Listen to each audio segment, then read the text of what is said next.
Zahvaljujem na vašem vremenu što ste izdvojili da se pojavili na ovoj široj selekciji. Kao što znate, ne znam da smo vam treneri objasnili, imat ćemo par okupljena tih širih pa užih i utakmica sa raznim regijama. Početak će biti sa Splitom, pa onda Varaždin i Osijek.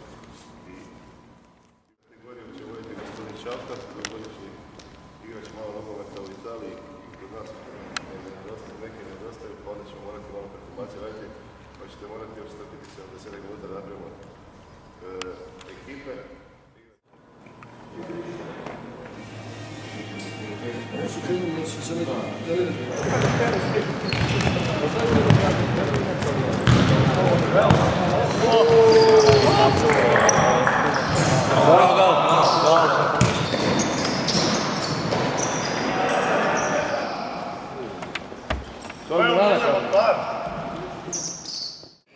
Ili možeš?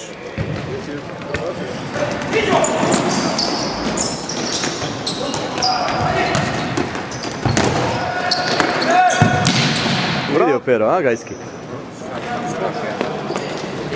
A ko ti je drugi golman?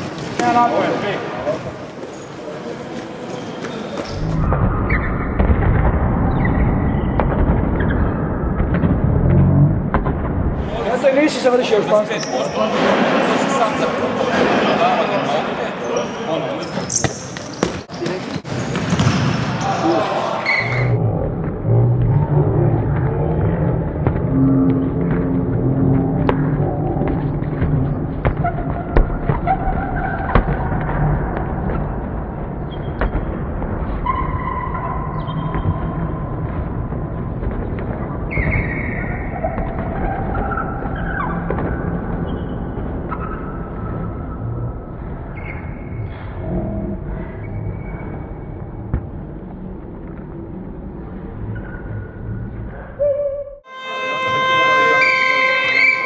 Marker ostaviti, pozdraviti se, ajde, može.